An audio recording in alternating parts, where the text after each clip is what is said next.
Right, let's get to that dramatic end to this year's Six Nations now, as Ireland won the Grand Slam on Saturday with a 29-16 victory against England. But, of course, it wasn't without the incident, as Freddie Steward was sent off for a dangerous contact with Hugo Keenan.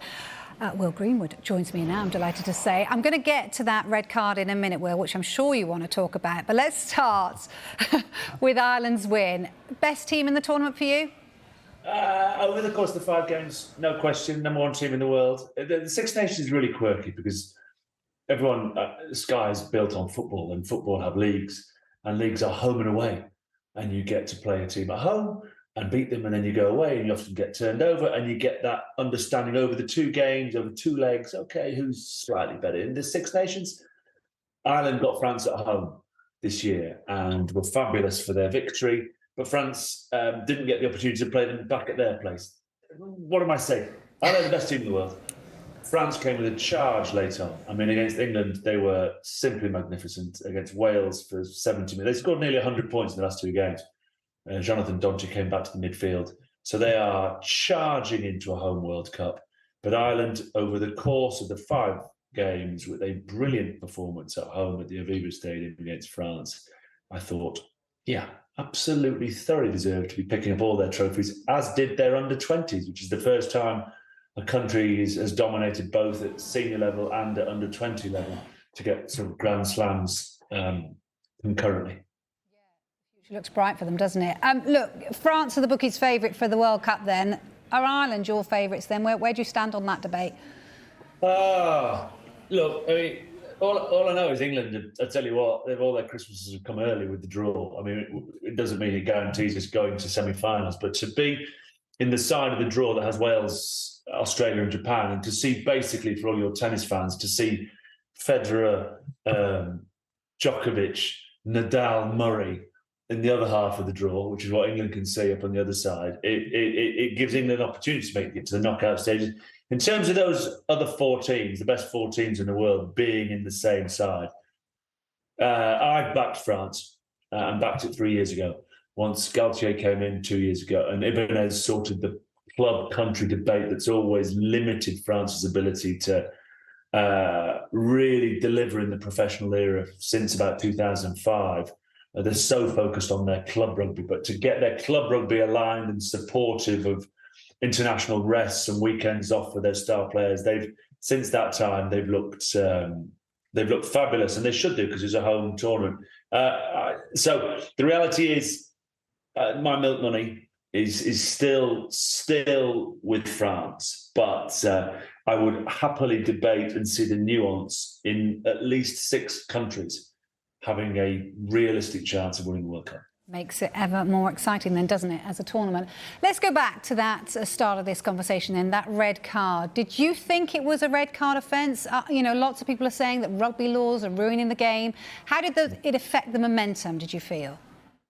So it depends how you're going to edit this and then stick me on later and sort of, it was a terrible decision. It was an awful decision. No, you're not allowed to take that. You've got to take this. You won't do that, will you? You would never do that. Of course not. Look, there's a word called, there are a couple of phrases that need discussing. One is a rugby-related incident where injuries occur, where unavoidable accidents take place, and unfortunately, in a violent sport, which rugby is, you get injured. There's another thing that needs to be understood, which is mitigating circumstances. I'll get to the point in a sec. Mitigating circumstances are these 2 words that referees use when they head to the protocol, which is, has there been head contact? And from the understanding there's been head contact, they go through sort of these 3 or 4 stages of questions to understand, is it an offence? Is it yellow? Is it red? They start at red and they work down. Mitigating circumstances are a player dips his body height at the last minute, is tackled, and in the process is tackled and drops low, and therefore it's unavoidable. Mitigating circumstances might be someone bumps him into a line of run that the defender might not have seen. One of the things they don't have in mitigating circumstances is the bouncing ball, this weird oval-shaped ball that can ping off in different directions, and fullbacks, of which Keenan and Steward are terrified of, because it's like a goalkeeper facing a leg spin and it pings off and goes in. So they need to, as soon as the ball hits turf, They have two players, Keane and Steward, who spend their whole life trying to get on the ball quickly. So they're both attacking this ball. And I've watched it, let's not exaggerate, I've watched it 15 times. So I've not gone over and over. Yeah, I watched it 15 times and I saw it live. And I watched the Irish players' reactions in and around, which are often a big clue. All these things, to me, suggest rugby-related incident, a hugely unfortunate accident. Protocol has to be followed because their players had head contact. But I think there was enough scope for Jaco Piper to say there were mitigating circumstances with what happened in the lead up to the collision to make it a yellow. Now, that's where I stand on it. And I understand why they're changing the laws to make rugby games safer. But I just sometimes feel there are incidents that take place that are close to unavoidable, which are unfortunate for one player. Keenan couldn't return to the game, but shouldn't define the match. Yeah, I think a lot of people would agree with that. Obviously, they were trailing 10-6 at the time. Were there encouraging signs despite the overall defeat for England? Are there any standout players for you right now? Yeah, so I was in the day trip Ryanair. They're actually half decent, Ryanair. I was expecting everyone to tell me the rubbish. There are other airlines available. I know there are other airports available and other carriers available, but I got back very late Saturday. My lad played rugby on Sunday, so I watched him. And 8:30 last night, I watched it again. And I sort of thought, well, Ireland were dominant, made some errors, but England were competitive. I thought England were fabulous. I mean, one side of the ball, I don't think we were amazing with the ball. We're still struggling to make line breaks. I don't think we might have made one in the last two games. Still struggling to rattle the scoreboard. But against France, we lacked bite and intensity. And I thought the English lads, initially, my feeling was led by Tuilagi and Dave Ribbons were my thoughts when I watched the game. And then when I watched it back, I went, wow, this kid, Jack Willis, he's something special. I mean, he went after that. I know he got a yellow card later on, and I'm not absolving him of responsibility for the yellow card. But for the 70, he had a cut, so he went off. So he was on the field for 65 minutes. He totally disrupted and led the charge, the Irish fluidity and attacking system. And, of course, the lads piled in behind him. I thought Sinclair was great. Genge goes and causes a nuisance of himself. Ludlam will tackle a charging elephant. Tuilagi was flying into furlong. So defensively, set-piece-wise, I thought there was loads to be positive for England. Where it needs work, we need to create more of a strike threat. You know, in football terms, I think it's we're just not a bit like Southampton, is it? We're just not scoring enough goals. We're getting loads of chances. We're keeping teams out. We're just not scoring enough goals. We need to score some tries. And defense, if there's one thing, again, we got caught from some line-out plays and some short side stuff. And this isn't both. I think England have struggled on the short side. Which is where they sort of create a set piece or a ruck, and there's only 15 metres until the touchline. The open side's the 50 metres the other side.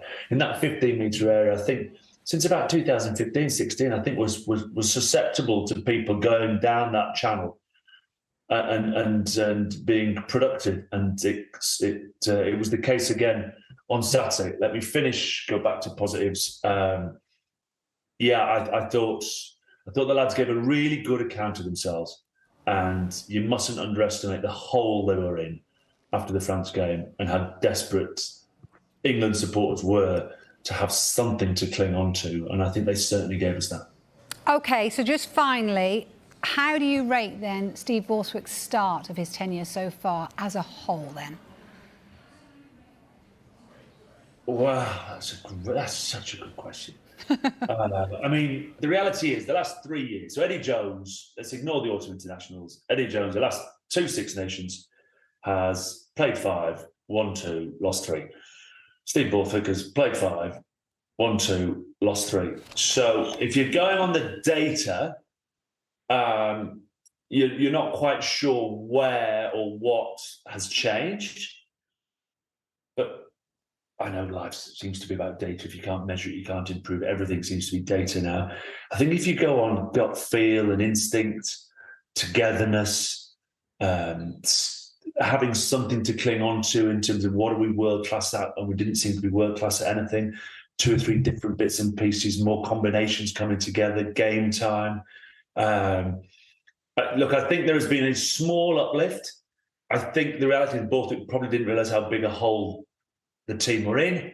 And there are some fixes that he can do over the course of the summer when they get into World Cup camp that I think he can make them significantly better over the course of the summer, having been handed a bit of a hospital pass, giving the job really late just before the Six Nations starts. So what would you get in a school report? B+, nice start, lots to work on. We'll take that. Okay. Thanks very much, Will. Nothing for you to work on, mind the way.